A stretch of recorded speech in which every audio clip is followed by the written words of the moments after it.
A ver, para mí la eutanasia, además de un tema espinoso, entiendo que es un fracaso social. Cuando a ti te duele y tú no tienes una alternativa, claro que tú quieres que te quiten ese dolor como sea. Yo soy un defensor a ultranza de los cuidados paliativos. En el fondo, los gobiernos les conviene la ley de eutanasia. Yo soy el Pentágono y yo no quiero que hurgues, no quiero que investigues, no quiero que preguntes y simplemente quiero que pongas tu lindo rostro frente a la cámara y leas lo que nosotros te digamos que tienes que leer. Exactamente, esto genera mucha controversia porque al final entonces, ¿qué pasa con el trabajo del periodista si no es tratar de hurgar, investigar y denunciar todo aquello que los poderosos, que incluyen al Estado, quieren ocultar? Quien siembra vientos recoge tempestades. Si tú continuamente en tu retórica manejas la agresividad, manejas el desdén, el desprecio a quien no piensa como tú, te permites hacer chistes sobre el holocausto de la Segunda Guerra Mundial, el día que alguien insinúe que tú a lo mejor no mereces vivir, revisa qué ha pasado. Destodo Magazine. Para los que nos gusta hablar de todo sin saber de nada. No privamos en eruditos. Saludos cordiales y bienvenidos una semana más a Destodo Magazine, donde hablamos de todo sin saber de nada.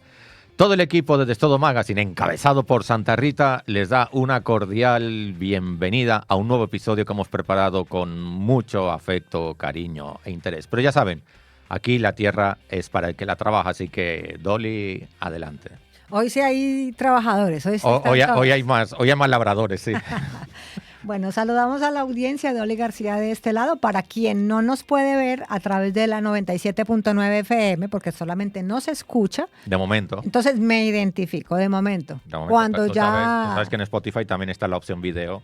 No, pero para la emisora no. no. Para la emisora, en el momento que la emisora decía tener una página web y poner su cámara, ahí sí ya nos van a poder Atención ver. emisora, piensen en una página web. No, deja que la radio tradicional se mantenga. Perdón, emisora, no piensen en web. No piensen en eso porque entonces la radio morirá. Claro. Oye, morirá. Tenemos pendiente el episodio de la muerte de la radio. La muerte eso viene, de la ya, radio. ya tienen el título, Eso viene. ahora falta el contenido. Por lo pronto, bueno, les recordamos nuevamente 97.9 sábados 2 de la tarde y por Spotify los viernes después de las 6. Por YouTube, Diego es el encargado de promocionar. Eso me encanta. A este lado del micrófono, Diego López Luján, y tengo que decir que en Spotify va a ser el programa 103 que se sube. Muy bien, has Para estado que muy bien. Quien Diego está quiera ahí. y pueda, lo pueda escuchar ahí. Pero me voy a la parte que me toca, que es la de YouTube. Recuerden, campanita y déjenos su comentario. Y si pueden, y no se olvidan, inviten a 3 amigos. Bueno, hoy vamos a decirle a la gente, tú tienes una risa, te quedaste con una risa ahí como Porque quería decir algo más y tú te adelantaste. Perdón. Ay, no, yo le dejo a Twitter a... Es que él quiere que Twitter sea lo tuyo. Dios mío, es que, yo ni sabía lo que iba a decir. Amén. Dilo. Síganos también en nuestras demás redes sociales, en Twitter y en Instagram, Destodo Magazine, todo junto, sin guiones, sin nada. Sobre todo en Twitter, porque aunque esta semana no, normalmente publicamos encuestas que tienen que ver con el tema central del programa, así que por ahí también pueden seguir la actualidad del programa. Valga la redundancia. Bien, vamos a decirle entonces a la gente qué tenemos para hoy, para que usted se quede, no cambie el dial, no cambie de app, etcétera. Arrancamos entonces esta semana para recordar que un año más y reflexionar un tantito sobre el emblemático suceso del 12 de octubre de 1492, que coincide con Nuestra Señora del Pilar. El día. Bueno, y la frase de la semana, por lo general, es una, pero la verdad es que a los republicanos les encanta darnos gasolina y entonces no podíamos dejarla por fuera. Les debemos tanto a esta gente. No, me duele mucho decirlo, pero les debemos tanto. No, la verdad es que parece una novela. Uno todos los días está ahí pendiente a ver qué va a hacer Trump, qué va a hacer Vince, etcétera, etcétera. De hecho, te voy a confesar algo que también me duele confesar. Yo ya me siento confiado cuando tenemos reunión de producción porque sé que en cualquier momento nos van a dar contenido. Sí, es verdad. Entonces, ya me quedo tranquilo. Es verdad. Bien, y en personaje de la semana, pues, es que todo apunta al mismo sitio. Pues tenemos que hablar de un grupo de periodistas que se han posicionado firmemente frente al poder. Lo voy a decir así para no dañar y que escuchen el episodio completo. Y tenemos que hablar hoy de un tema espinoso, la eutanasia. sobre todo a raíz de esa aprobación que ha tenido el Parlamento en Uruguay. Espinoso, y por eso a Diego le va a tocar encargarse de Ahora ese va a tema. tener que trabajar, vale, Sí. pues no solamente para ser influencer. Bueno, influencer, Diego, no. Él es influencer, Yo. orgánico. Ah, bueno. Orgánico. Está bien. A ver, es que nunca deja... Orgánico. No terminé. No terminaste la oración. ¿Cuál es la Perfecto. diferencia entre orgánico y inorgánico? Tú eres orgánico y los demás todavía no sabemos qué somos. Que los que no son orgánicos son postizos, Diego. Exacto, Que buscan artificial. buscan serlo. Sí. Tú no buscas serlo. Tú logras influencia. Quieren ser lo que no son. Bueno, algo de lo que tú has dicho de la preparación de la homilía. Quieren ser lo que no son, pero tú eres lo que ya quieres ser. No, yo Y no lo que quiero ellos ser. quisieran ser, Sí, pero que no pueden exacto. llegar a ser. Y lo que estás llamado a ser. Yo no quiero ser. Bueno, seamos entonces todos aquí en Des Todo Magazine y continuemos porque hay más.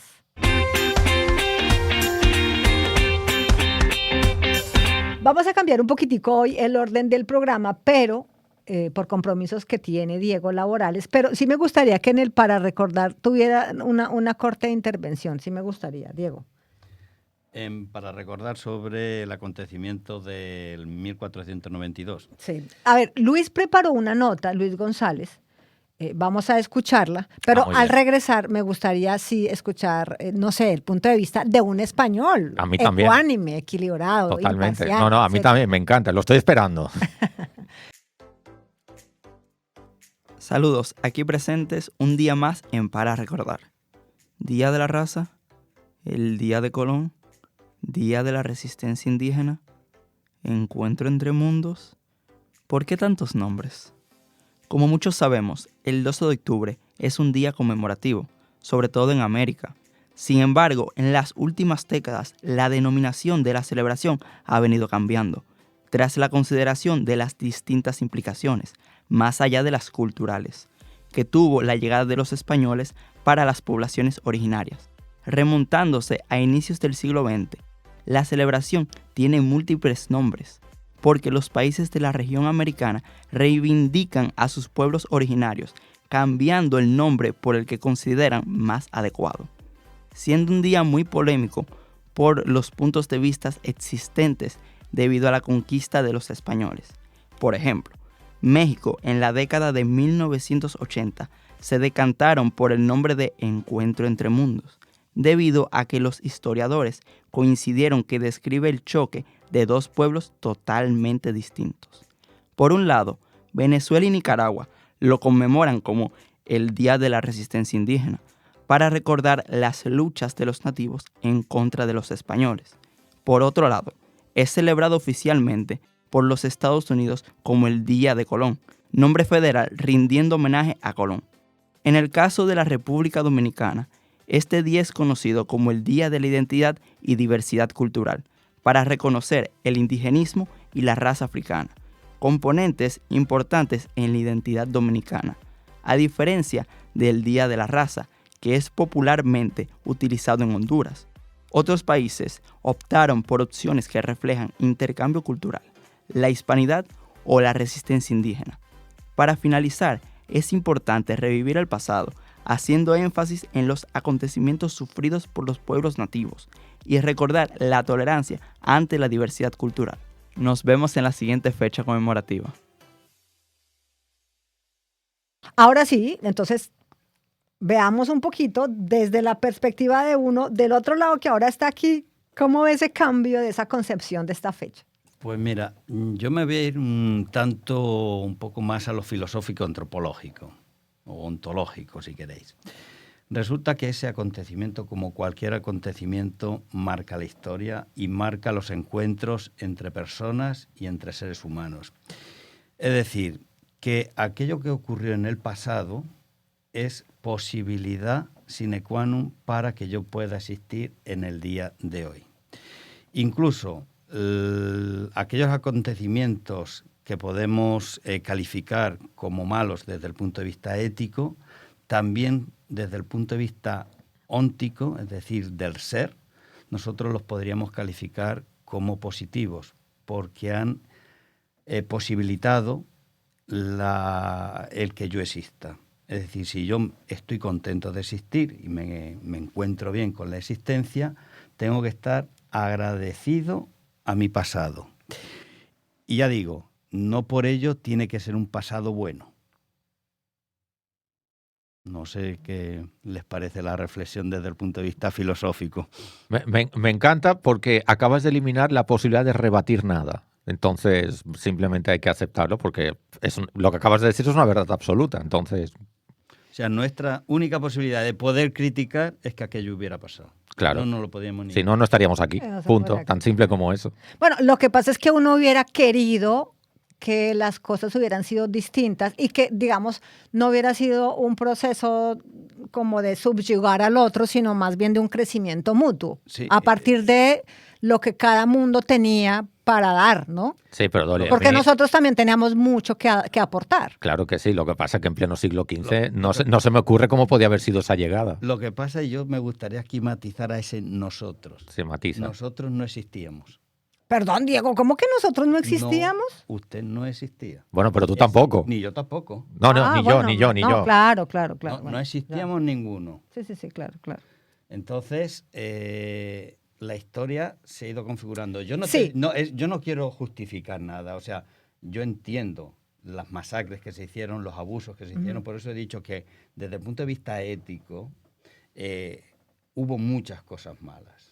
Pero creo que la posición de decir el pasado, sea como haya sido, me permite Me ser. permite poder criticarlo, porque si no, no No, podría claro, eso criticarlo sí, porque no estaría. pero creo que siempre debe estar acompañado de una reivindicación. Lo que yo, más que una reivindicación, yo haría otra lectura. Yo creo que tenemos que aprender del pasado. Tantas veces hemos dicho, tenemos que aprender del pasado para no repetir. repetirlo. Eso sí, más bien. Sí. Ok. Y a mí lo que me preocupa es que a veces... Reivindicar, ¿a quién yo le reivindico? ¿A Colón?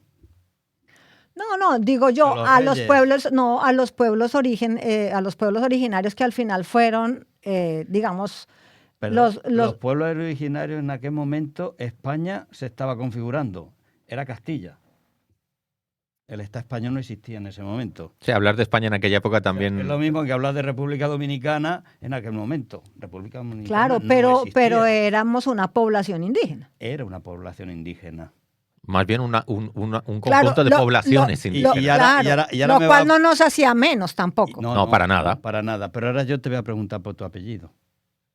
Bueno, ya, nos estamos yendo demasiado lejos. Bueno, en fin. ¿Cuál es tu apellido? En fin, no, al final es, bueno, por ejemplo, yo sí quiero, o sea, sí quiero dejar como el punto de vista de, está bien, claro, somos lo que somos gracias a la historia, pero sí es válido reconocer, y por eso yo sí estoy muy de acuerdo un poco en cómo se ha ido cambiando la perspectiva y la concepción de la celebración, con miras a también, como lo dice Diego, a que veamos que hubo muchas cosas positivas, pero también lo negativo para no repetir. Claro. Es que yo creo que esa es la lección de la historia que nos da. Exacto. O sea, desde ese agradecimiento a la existencia que tenemos, ver qué es lo que ha habido mal hecho y tratar de no repetirlo. Exacto. Y de construir un mundo mucho mejor. Ujú. Pero, ¿qué culpa tienes tú, o qué culpa tengo yo, o qué culpa tiene Laureano de aquello que hicieron en el 1492? Ah, no, claro. No, y absurdo quien se ponga también a señalar algo así, ¿no? O a este momento ir a pedir indemnizaciones o cosas, eso sería totalmente Pues, absurdo. la verdad que yo he visto algunas posturas bastante ridículas en este sentido. Sí, no. Pues así que... Ok. Bien, y ahora vamos a entrar en el tema grueso, en el tema gordo, en el tema esencial, en fin, lo que define hoy nuestro episodio en Destodo Magazine. Tenemos que hablar de... Diego lo ha definido como un tema espinoso, y lo es. Vamos a hablar de eutanasia, porque tenemos desde esta semana una ley específica sobre este tema aprobada por el Parlamento de Uruguay.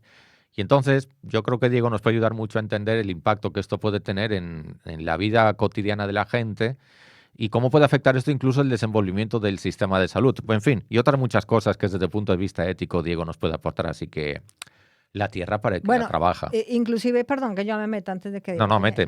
Del tema en la región, ¿no? Porque ya, por ejemplo, en Ecuador y en Colombia existen, no como ley aprobada en el Congreso, pero también esto como de pronto pudiera generar un efecto dominó en la región, ¿no?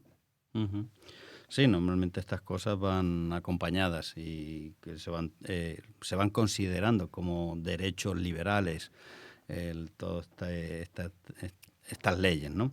A ver, para mí la eutanasia, además de un tema espinoso, entiendo que es un fracaso social. Y me explico. Evidentemente, yo no soy partidario de que una persona esté sufriendo y esté pasándolo mal. y entiendo que cuando hay situaciones de dolor, lo mismo que cuando a uno le duele una muela, que uno dice, ojalá me la quiten, ¿no? Y que hasta tienes tú ganas de quitártela. Yo entiendo que muchas personas cuando están en esas situaciones de dolores intensos, piensen y que lo mejor es desaparecer de este mundo, ¿no? Bien, eso sería una parte. Otra cosa, hablar de muerte digna, yo me gustaría que repensemos ese término. ¿Qué es muerte digna? Porque, ¿qué es nacimiento digno? ¿O qué es vida digna? Porque, no, yo tengo nacimiento digno o indigno.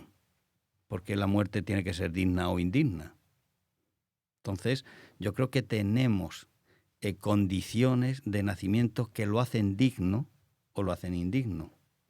Y con la muerte pasa lo mismo. Tenemos procesos del final de la vida que son dignos o indignos. O sea, no es solo fijarnos en el punto final para decir si es digno o es indigno, ¿no? Entonces, yo soy un defensor a ultranza de los cuidados paliativos. Los cuidados paliativos para mí son una alternativa seria y buena para acompañar en el final de la vida. Porque los cuidados paliativos no solo se fijan en la parte biológica del ser humano, que es lo que hace la eutanasia. La eutanasia, tenemos un cuerpo biológico que está sufriendo, lo eliminamos y se acabó todo, ¿no? Los cuidados paliativos, además de acompañar y eliminar el dolor y los síntomas, porque eso también es lo que te quita calidad de vida, llevan un acompañamiento psicológico, espiritual, moral, que te va haciendo reconciliarte con tu vida, con tu existencia, te va haciendo cerrar muchas cosas que quedan pendientes. Por ejemplo, una madre que tenga 3 hijos pequeños, le han declarado un cáncer terminal y le dicen, te quedan 3 meses. Esa mujer le puede doler el cáncer todo lo que le duela, pero lo que le va a doler de verdad es el sufrimiento de no saber qué hacer con sus hijos y qué va a pasar con sus hijos. Los cuidados paliativos acompañan desde el punto de vista social, ya que tenemos aquí un trabajador social que forman parte del equipo de los cuidados paliativos, a resolver esos problemas. Por tanto, el sufrimiento no solo es fruto del dolor, también es fruto de la propia existencia y de la propia vida. Y por eso entiendo que los cuidados paliativos son una alternativa esencial a la eutanasia. Evidentemente, cuidados paliativos que sean universales y que sean de calidad. Además, se ha demostrado que en algunos centros de cuidados paliativos se han hecho encuestas cuando entran y luego al transcurso de la estancia a las personas que cambian la idea de la eutanasia. Es decir, se sigue manteniendo un tanto por ciento, pero es verdad que baja significativamente cuando tú te sientes que te quitan el dolor, que te quitan los síntomas, que tienes calidad, que la gente se ocupa de ti, que te acompaña, que te ayudan a resolver problemas pendientes.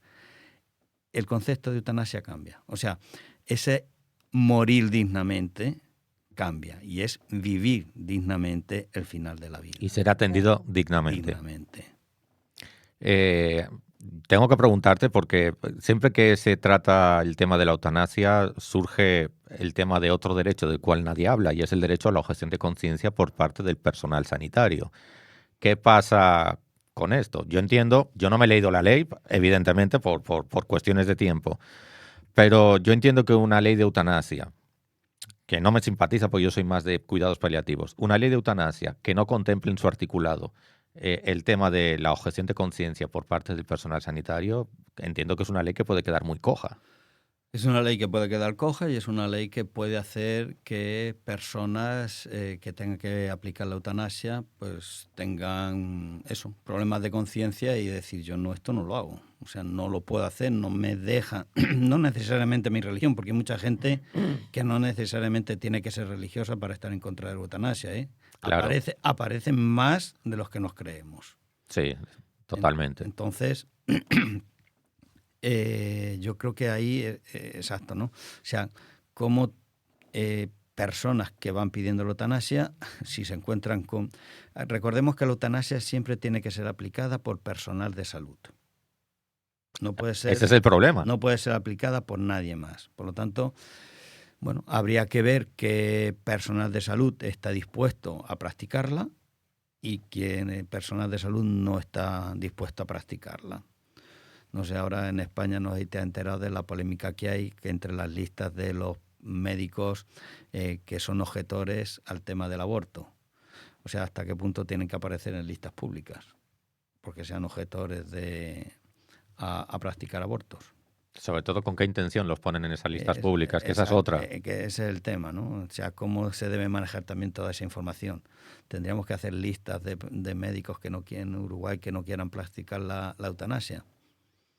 ¿Y qué finalidad tiene esa lista y para qué y cómo se va a utilizar? Sí, es que eso es un son tema... una serie de cosas que acompañan a todo este tipo de... No, pero a mí lo que me gustaría es que nuestros seguidores y nuestros oyentes se quedaran con la idea de que es un tema más complejo de lo que parece, que el hecho de que te apruebes una ley de eutanasia no va a arreglar todos los problemas que ellos creen que se van a arreglar con esa ley. Y es más, yo tengo la sospecha que en el fondo los gobiernos les conviene la ley de eutanasia.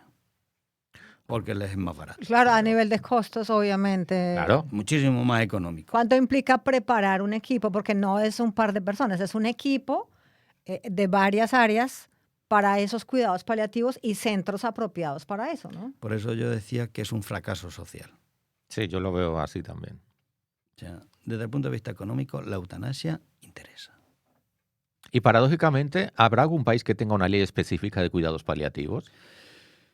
Mira, cuando en algunos países se aprueban las leyes de eutanasia, se reclaman que se hagan leyes sobre cuidados paliativos y que se potencien los cuidados paliativos, porque es verdad, cuando tú no tienes alternativa, cuando es lo que decía antes, ¿no? Cuando a ti te duele y tú no tienes una alternativa, claro que tú quieres que te quiten ese dolor como sea, incluso hasta diciendo, pues máteme si me tiene que matar, ¿no? Claro, para mí eso es lo que es diabólico, en no ofrecer posibilidades y alternativas cuando las tenemos. No, además que, digamos, los sistemas de salud, tanto que vemos que en muchos países están en fracaso, están reconsiderándose. Entonces, si hay pacientes que tienen enfermedades que de momento no son terminales y no reciben atención, con más razón, algunas personas entienden que su salida no es otra. Porque si no hay salud para quien tiene posibilidades de una siguiente oportunidad, mucho menos la hay para una persona que de pronto ya está desahuciado, por ejemplo. Uh-huh. Entonces es porque finalmente el sistema no le da una opción distinta a esa persona que está en esa situación ya, digamos, terminal. Por eso es que me están conduciendo. Uh-huh, uh-huh. Te están induciendo a eso. Claro. A mí me gusta mucho la perspectiva de Diego de decir, esto es un fracaso social. Me parece que ponerlo desde ese punto de vista nos mueve a todos, inclusive, ¿no? Hombre, que simplificando, voy a ser muy obsceno, pero parece que prefieren que muramos a que nos cuiden. Y estamos hablando de los extremos vulnerables de la vida. Claro, pero es también, o sea, digamos, no solamente el Estado, sino, digamos, el ciudadano de pie, que también como que no se da esa posibilidad de ver que en definitiva lo que dice Diego es cierto. O sea, es un fracaso que tenemos social porque no le estamos apostando a otras posibilidades, porque también, así como ocurre en otras áreas, debería haber iniciativas privadas que le apuesten a eso.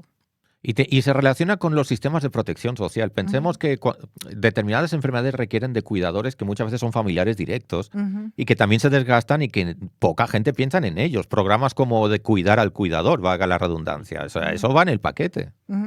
No, y de institucionalizar el cuidado. Claro, exacto. Totalmente. Claro, es que ni siquiera se reconoce. No, ese es el problema. Ese es el problema. Yo cuando formo parte de equipos de cuidados paliativos y digo, mira, en tal familia he detectado un posible síndrome de claudicación del cuidador principal. Y estamos en República Dominicana, muy bien, ¿y ahora qué hacemos? Pues, ¿qué hago yo con diagnosticarlo? ¿Y ahora qué hacemos? Pues que no hay recursos, no hay estrategias, no hay nada. El sistema de salud no ha pensado en ello. Pues muy bien, entonces tenemos lo que tenemos. De repente aparece un iluminado que dice, Hombre, y con la ley de eutanasia, hombre, claro, matando gente desaparecen los problemas. De verdad, es ese camino. Pero que además es tener una visión antropológica del ser humano que simplemente es lo material, lo biológico. Claro, valemos cuando producimos. Cuando dejamos de producir no valemos. No vales, pero además tienes dolor, pero oye, y el otro sufrimiento, la parte espiritual, la parte social, la parte moral, la parte existencial, ¿dónde queda en el ser humano? ¿Cómo la tratamos? Claro, porque yo menos que una persona en una situación de estas también tiene un conflicto interno muy grande, ¿no? Claro, el dolor puede superarme en un momento dado, pero de pronto en esos momentos en los cuales no es tan fuerte, pero sé que volverá. Tengo, digamos, la tranquilidad, comillas, para pensar en mi familia, esos sentimientos, esas emociones que también ellos van a padecer por mi decisión, etcétera, etcétera, y en eso tampoco se piensa, ¿no? Y hay otra cosa, las unidades de cuidados paliativos, los médicos trabajan no al día, al momento. O sea, van acompañando, porque tú acabas de decir, sé que el dolor va a volver, no. O sea, el médico paliativista y el equipo médico paliativista está encargado en que esa persona no le duela. Y tratar Control de síntomas. Control de síntomas. Es decir, que desde el punto de vista físico tenga calidad. Y así tú puedes abordar los demás. Porque si tú no tienes calidad desde el punto de vista físico, tú no vas a poder abordar lo demás. Sí, no. Cero capacidad de reflexión. Entonces, claro. Yo para mí, ya digo, los cuidados paliativos me parecen una iniciativa extraordinaria y que ojalá se vayan universalizando y que pueda todo el mundo tener acceso a ellos. Y después, cuando tú tengas acceso y tú puedas elegir, escoge. Es tener la segunda alternativa, ¿no? Claro, porque otro plan. Una auténtica libertad de elección. Claro, porque si no, no es verdad que tú puedes elegir libremente. No. Estás condicionado a elegir. Diego, ¿cree que esto se puede replicar? O sea, que haya ocurrido esto en el Uruguay implica que seguramente otros países de pronto van a empezar a replicar esta aprobación. Yo supongo que sí, porque además si estamos viendo la evolución de las sociedades, casi todas están yendo para allá. Parece ser que más esos pretendidos derechos, como diría McIntyre, pues parece ser que te hacen ser sociedades mucho más avanzadas y mucho más tal, ¿no? Yo aquí me iría con lo que decía Juan Pablo II, que muchas veces estamos creando sociedades de muerte más que de vida. Bueno, yo creo que acá ya no hay nada más que decir. Diego cerró como se debe cerrar estos temas. Y vamos a tener que despedirlo porque Diego tiene compromiso, así que... Pero hoy se ha ganado profundamente su... No, por eso no podíamos... Ha renovado contrato, ya puede volver a estar con nosotros el próximo viernes. Por otra semana, ¿no? Una semana más, como los entrenadores de fútbol, una semana más con nosotros. Vamos a dar chance de que juegue otra vez la próxima semana. Sí. Así que... Diego, como usted es el encargado también de hacer las invitaciones en YouTube y este segmento va a ir encapsuladito también por separado, por favor, Sí, vas a tener 2 videitos, uno del programa completo y otro solamente de ti hablando de esto. Así que ahora diles lo de YouTube intensamente. Pues nada, síganos en YouTube, recuerden de activar la campanita y de invitar no a 3, sino a 6 amigos. Bueno, después de ese cierre así... que nos dejó Diego ya que dice uno ahí, uno no puede decir nada. Abusando de tu confianza, yo te sugiero que sigas utilizando los efectos especiales que a mí me fascinan. Yo estoy recuperando mi infancia, me encantan los efectos especiales de este programa. Desaparece Sí. Diego. Bueno, tenemos otros, qué sé yo, tienes rayos láser, tienes nubes, tienes cosas, así que... Ya lo vamos a considerar. Bueno, por ahora vamos a seguir con nuestro programa. Rompimos un poquito la estructura, pero arrancamos entonces con el personaje de la semana. Arrancamos en esta segunda parte, después de haber tenido a Diego hablando, tenemos que hablar del personaje de la semana que nos estaba costando trabajo encontrarlo, Sí. ¿no? Esa reunión por WhatsApp de tenemos personaje de la semana y sonaban unos grillos de fondo, cri, cri, cri, cri, cri, cri, pero Ahora, siempre como que el jueves en la Casa Blanca es que pasan cosas y nos salvan. Llámame conspiranoico, yo creo que ellos nos siguen. Ajá. Y dicen, las cosas las vamos a decir tal día para que ellos en la producción lo tengan que trabajar tal otro día. O sea, va muy sincronizado. Muy sincronizado. Más fresquita la información. Bueno, nuestros personajes de la semana son los periodistas del Pentágono. Seguramente usted escuchó la noticia que salió ayer, jueves. Este programa se graba los viernes. Hoy estamos a 17, ayer jueves 16 de octubre, que varios periodistas que están encargados de cubrir toda la información de Pentágono se negaron a firmar las nuevas restrictivas reglas de prensa impuestas por el Departamento de Defensa de Estados Unidos.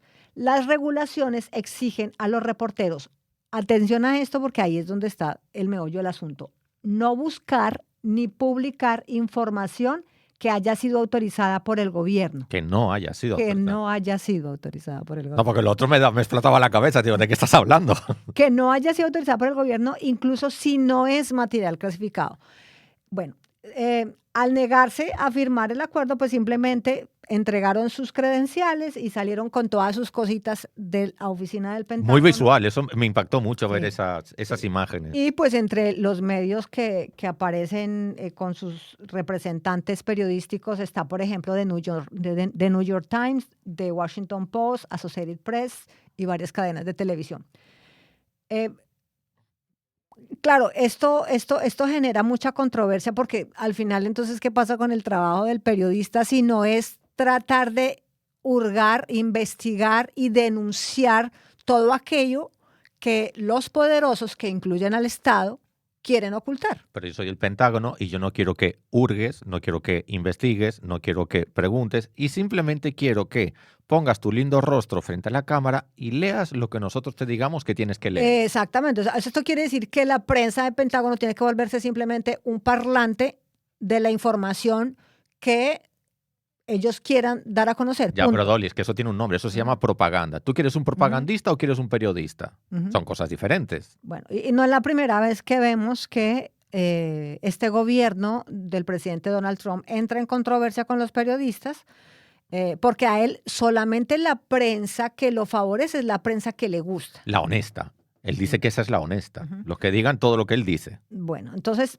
aquí también obviamente se alega por parte de los periodistas que además de no permitir un ejercicio independiente del periodismo, pues es una violación a la libertad de prensa que contempla la primera enmienda de la Constitución. Dolly, tú que eres comunicadora y periodista, ¿te atreves a hacer un pronóstico? Pues claro, esto es lo que tenemos hoy en día, pero no es una situación sostenible en el tiempo, porque yo entiendo que el gobierno y el Pentágono necesitan periodismo.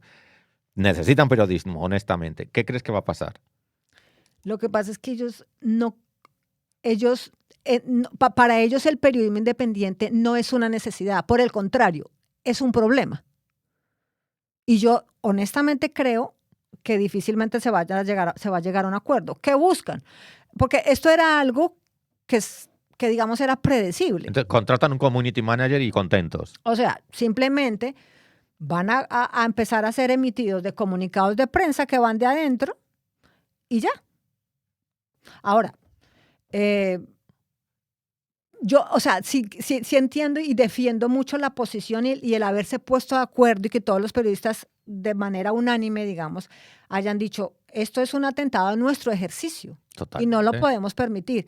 Que creo que en su momento algo similar también, claro, no fue tan frentero en de decir ustedes solamente van a publicar lo que esté aprobado por el gobierno, pero lo que ocurrió también con la cobertura informativa en la Casa Blanca, que ha venido ocurriendo, por ejemplo, que saca personas, por ejemplo, el presidente Donald Trump, que no son de su gusto porque no cubren la información como él entiende que debe hacerse, que básicamente es todo lo que sea positivo para la imagen del gobierno, aplausos y bienvenido. Lo que no le gusta, entonces simplemente a veces se expulsa gente de la Casa Blanca. Entonces se reemplaza por personas inclusive que no tienen una carrera profesional en el periodismo, no se han desarrollado en el área, así sea que tengan otra profesión, pero no se han desarrollado como periodistas a través, por ejemplo, del ejercicio durante varios años.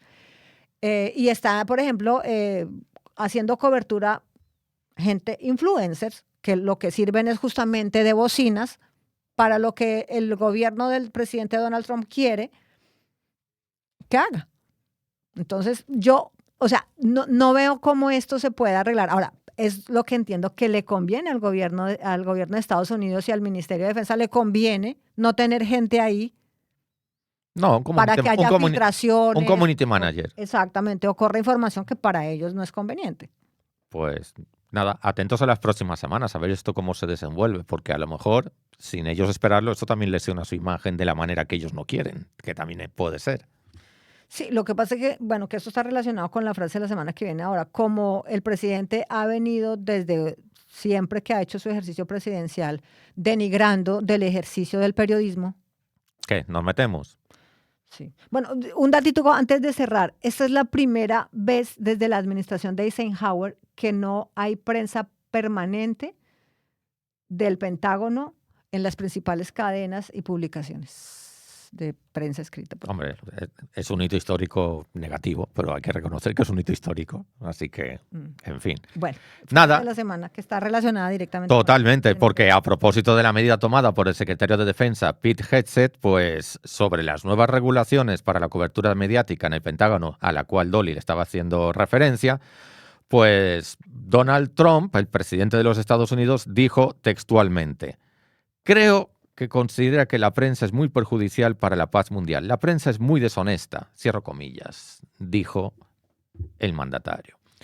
Es que el concepto de honestidad y deshonestidad que maneja Trump probablemente está muy alejado del concepto de honestidad y deshonestidad que manejo yo, pero a lo mejor hay un tercer concepto que puede manejar la sociedad, no lo sé. Yo creo que él considera que la honestidad consiste en replicar lo que él diga y punto. Eso de que el periodismo es investigación, discernimiento, análisis, fiscalización, vigilancia. Todo eso a él le sobra. Y eso de que la prensa es el cuarto poder, eso a él jamás en la vida habrá escuchado algo así. No, pero la especialista eres tú. ¿Tú cómo lo ves? No, o sea, vuelvo y repito, él siempre ha sido defensor de la prensa que habla bien de él y de su gobierno y que inclusive cuestiona pequeñeces como cómo queda en una fotografía, como lo hizo esta semana, que fue portada en el Times, por ejemplo, que lo reconoce como protagónico dentro de ese acuerdo que se está dando en Gaza y sin embargo él repara, por ejemplo, con que en la foto no se ve bien y que parece que tuviera poco pelo. O sea... Bueno, es que tiene poco. Entonces, si es una persona que se preocupa por esas pequeñeces, imagínense por el resto. Entonces, me parece que Trump le hace o sea, está perjudicando mucho el rol del periodismo en el mundo, porque todo el tiempo está denigrando y está cuestionando, o más que cuestionar, está diciendo que la prensa no es útil, que la prensa no sirve, que todo el tiempo está siendo deshonesta.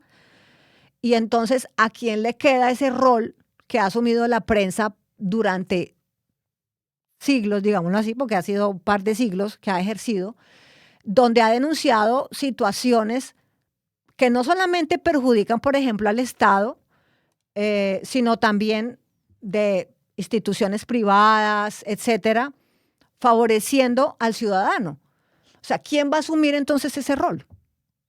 Porque el rol del periodismo es justamente ser ese otro poder que vigila otros poderes. Entonces, ¿quién va a vigilar esos otros poderes? A él no le interesa esto. Eso yo creo que ha quedado claro. Él tiene un concepto de libertad donde solamente le importa su propia libertad. Entonces, la libertad del prójimo ahí no entra. Entonces, hay un problema de fondo. Definamos qué es libertad. Si solamente te importa tu libertad personal, entonces tienes un concepto impositivo de la libertad, porque la libertad del prójimo no te importa, ni la reconoces. Y si no, fíjate cuáles son las herramientas discursivas que él utiliza y ya verás que solamente hay una verdad, que es la de él, solamente hay unas ideas válidas, que son las de él, y solamente es lo de él. Entonces, bueno, es lo que tenemos. Sí. Ahora, acá, eso a mí me preocupa muchísimo porque entonces mucha gente, obviamente, que está de acuerdo con cosas que él dice, simplemente va a dejar de pronto de informarse en medios confiables, porque eso es otra cosa. Yo no voy a decir que o sea, es decir, todo medio de comunicación, todo medio informativo es honesto y es ético. Es verdad que hay medios que también tienen intereses con gobiernos de turno o obviamente con empresas, etcétera, etcétera, etcétera, o posturas ideológicas también propias, y en consonancia con eso también informan. Eso no se puede negar, pero en general la defensa del ejercicio periodístico debe mantenerse más allá de que haya gente que no lo hace de manera ética y profesional, porque no podemos dejarle a la gente como única alternativa para informarse las redes sociales y gente que de pronto no cumple con un ejercicio profesional de la información, de la investigación periodística.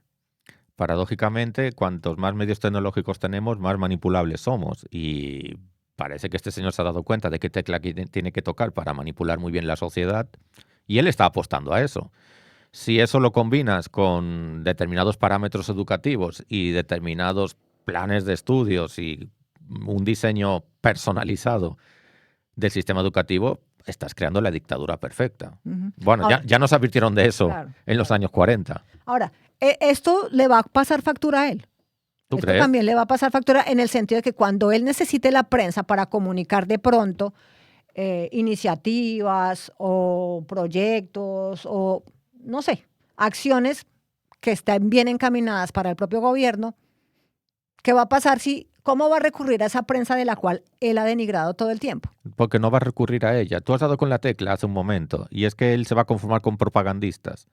Sí, pero por ejemplo, Su grupo de focas comunicará eso adecuadamente. claro, pero por ejemplo, dentro de lo que él denomina como la prensa deshonesta, entonces también cabe Fox News. Y Fox News es un medio que todo el tiempo le está dando a él. Fox News está en el paquete de gente que ha devuelto sus credenciales en el Pentágono. Exacto, pero también está siempre dispuesto con los micrófonos abiertos a que él divulgue toda la información de su interés.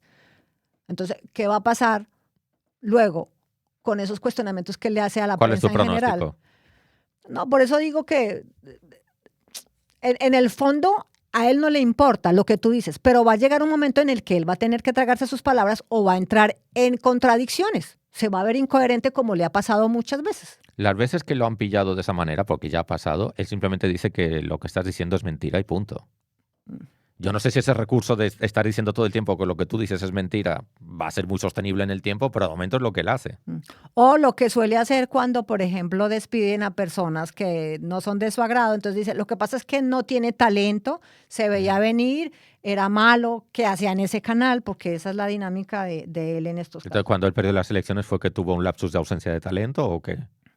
Bueno.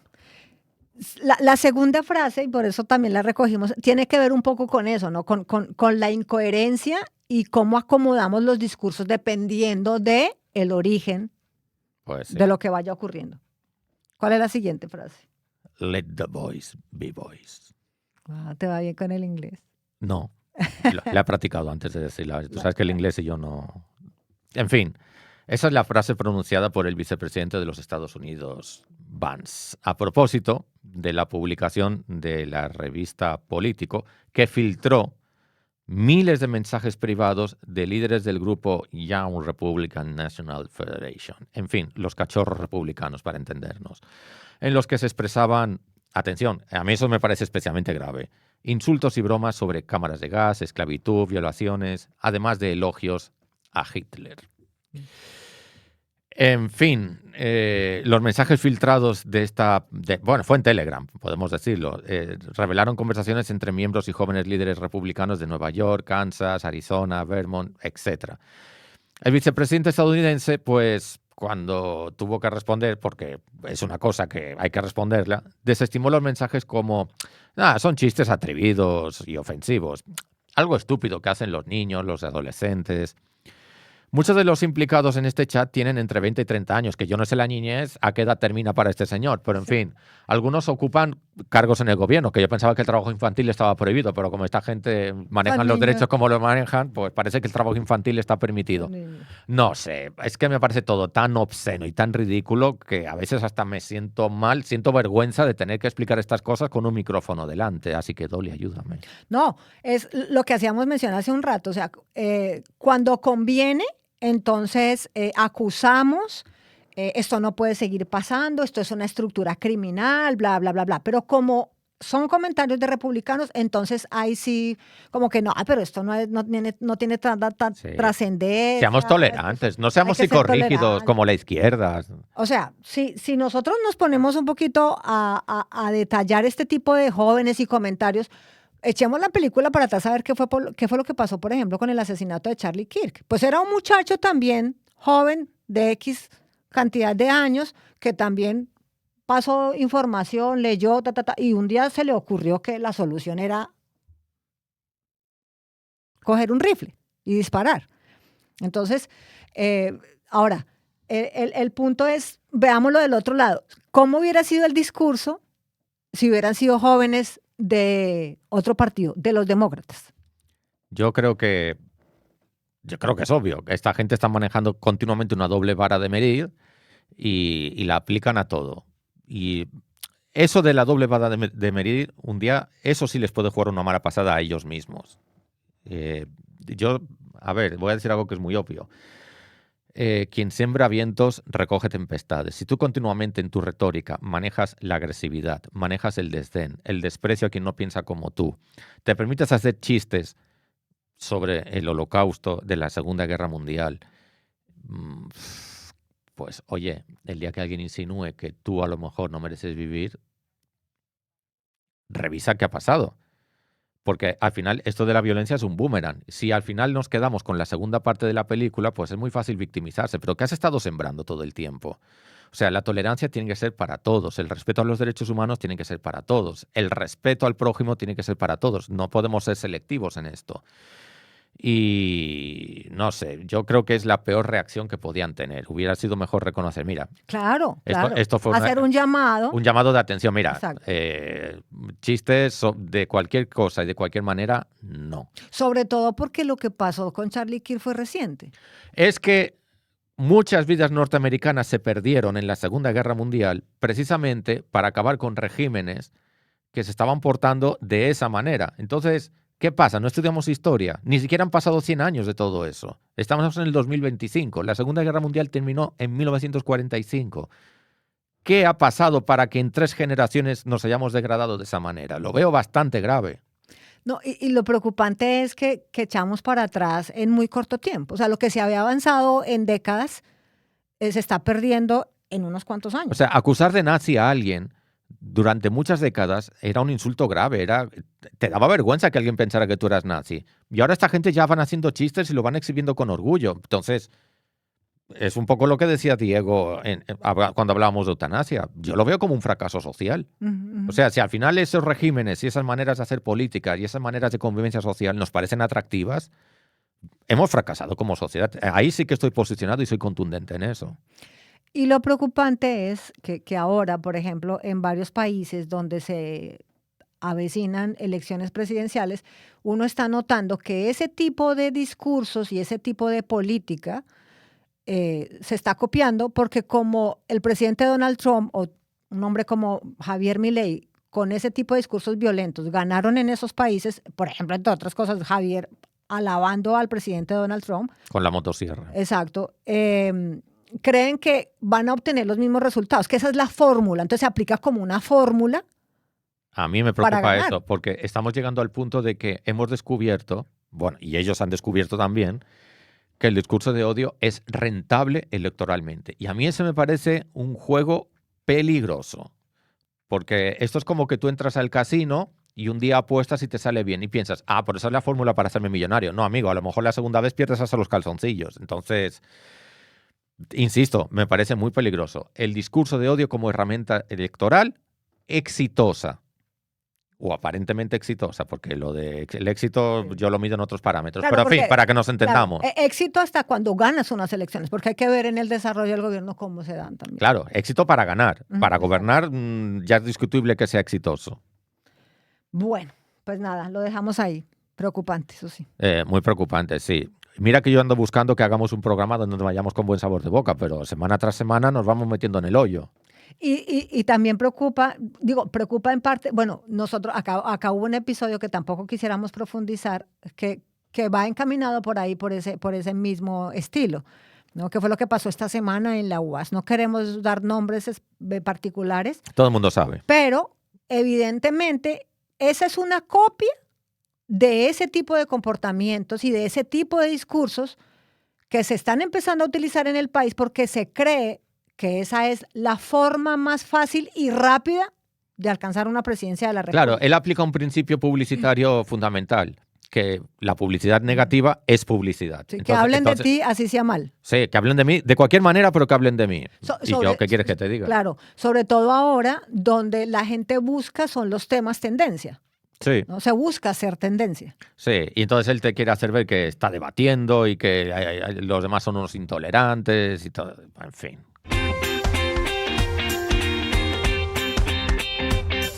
Bien, llegamos ahora a uno de los segmentos que más me gustan a mí. Conexión tecnológica con nuestro friki de cabecera, que nos va a hablar de la muerte de Windows 10, que yo en la reunión de producción pregunté, lo voy a decir así sin ninguna vergüenza, que ¿por qué Windows vamos? Porque yo tuve una epifanía, me pasé la manzanita y ya he perdido la secuencia de los Windows. Yo soy de la época de Windows 95, que entendía que como 95 es más que 10, pues debía funcionar mejor, pero me explicaron que eso no tiene que ver sino con los años. Entonces vino 95, 98, 2000 y después se rompió como la secuencia. Bueno, en fin, es un lío. O sea, pero antes de que vayamos al segmento, o sea, para ti es una revelación, o sea, lo mejor que te puede haber pasado en la vida es haber llegado a la manzanita. Sí, la verdad es que sí. Ya. O sea, el resto de los que usamos Windows o Android, no, o sea, ¿qué pasa con nosotros? Que no habéis tenido esa revelación, eso es todo. Ya, ok. Pero sois felices, que es lo importante. Conexión tecnológica. Windows 10 nos abandona. El software que fue creado para ser insustituible y lanzado en el 2015 duró menos de 6 años en soledad. En el año 2021 aparecía Windows 11. Hoy, millones de usuarios se niegan a dejar de utilizar Windows 10, pero Microsoft no ha dado su brazo a torcer. ¿Por qué? Detrás de esta decisión hay algo más que simples actualizaciones, un protagonista inesperado, Intel. El gigante de los microprocesadores, durante años socio principal de Microsoft, empezó a perder terreno frente a su competencia directa, AMD. Sus chips Ryzen ofrecían mejor rendimiento, menor consumo energético y ganaban valor en bolsa. AMD se estaba comiendo el mercado. Intel llamó al rescate y Microsoft no iba a quedarse de brazos cruzados. Así nace Windows 11, un programa que llega en el año 2021, no solo como una evolución visual o de funciones, sino como una respuesta estratégica, un sistema operativo diseñado para funcionar de forma óptima con los nuevos procesadores Intel. Al inicio, AMD pierde cerca del 15% de su rendimiento. Microsoft se lava las manos, problemas de parte de AMD. En el año 2022 es que sacan la actualización que permitía a Windows funcionar correctamente en los núcleos de la competencia. Se les había olvidado, justificaron, dándole más de un año de ventajas a Intel en el mercado. Hoy, ¿qué pasa con Windows 10? Pues Microsoft ya termina de darle el servicio a todos los usuarios domésticos. Dejarlo atrás se vuelve inevitable. Windows 11 es una realidad y sus problemas se han ido solucionando.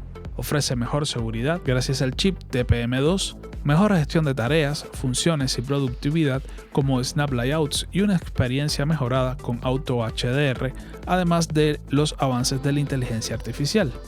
Pero sobre todo es la apuesta de Microsoft para recuperar terreno en conjunto con Intel ante el avance de AMD. El resultado ha sido una actualización que más allá del software refleja una guerra tecnológica silenciosa entre titanes. Hasta la próxima actualización. Bueno, y nos vamos con el segmento ya de cierre para irnos así en onda chévere, con el segmento de No me lo vas a creer de Alexander Rosado, que él viene a hablar del otoño, que uno quisiera que se sintiera como más la diferencia aquí en el Caribe, Es que pero aquí es que no se nota mucho, ¿no? Es que aquí lo de ver caer las hojas y eso, me parece que como no las cortes tú, aquí no va a caer nada. Sí, no, entonces no se siente, pero hay unos datos curiosos ahí que vale la pena que nosotros escuchemos, nos enteremos, que no se notan tanto aquí en el Caribe, pero ahí están. Uno, no me lo vas a creer, pero sabemos que en otoño es cuando se forman los vientos más frescos en el Caribe. Estos vientos son conocidos como los vientos alisios, los cuales no solo refrescan el clima, sino que también ayudan a las aves migratorias a orientarse en sus viajes. A República Dominicana, cada otoño llegan aves como patos y gaviotas costeras en busca de climas más cálidos. Número 2. no me lo vas a creer, pero en otoño las abejas trabajan más fuerte. Esto para recolectar néctar antes de que llegue el frío y así guardando reservas de miel para sobrevivir el invierno. Y es por esa razón que durante esta temporada la miel suele ser más oscura y con un sabor más intenso. Número 3. Sabemos que en otoño los días se acortan y las noches se alargan. No me lo vas a creer, pero esto hace que nuestro cuerpo comience a producir melatonina, que es la hormona del sueño. Es por eso que muchas personas sienten más sueño o quieren descansar más y levantarse de la cama se hace casi imposible. Vaya, qué curioso es nuestro mundo. Hasta una próxima. Nada, hasta aquí hemos llegado. A mí se me hace corto. Cuando llegamos a esta parte digo, de verdad, ya voy repasando la continuidad a ver si nos hemos dejado algo y no... No se nos quedó nada. Absolutamente nada. Así que, nada, hasta aquí hemos llegado. Todo el equipazo de Todo Magazine les desea, si en tiempo real nos están viendo, un feliz fin de semana. Pero no te vayas antes de la frase célebre, hay que decirle a la gente 97.9 FM, sí. sábados 2 de la tarde, Spotify los viernes después de las 6. Dale tú a YouTube, ya que Diego no está. YouTube, ya saben, suscríbanse, activen la campanita, distribuyan el enlace del programa por todos sus grupos de WhatsApp, por donde usted envía los cafés, las bendiciones y los memes. ¿Qué le cuesta también enviar el programa? O sea, al final es un clic de nada. Eso es un mini esfuerzo. No le estoy diciendo que lleve el programa personalmente a la casa del vecino. Simplemente envíaselo por WhatsApp y ya está. Ahora sí, ya puedo. Tu frase célebre. Pues ahora sí. No, ya, sin preámbulos. Señores, gocen mucho, gasten poco y niéguenlo todo. Para los que nos gusta hablar de todo sin saber de nada. De Todo Magazine. No privamos en eruditos.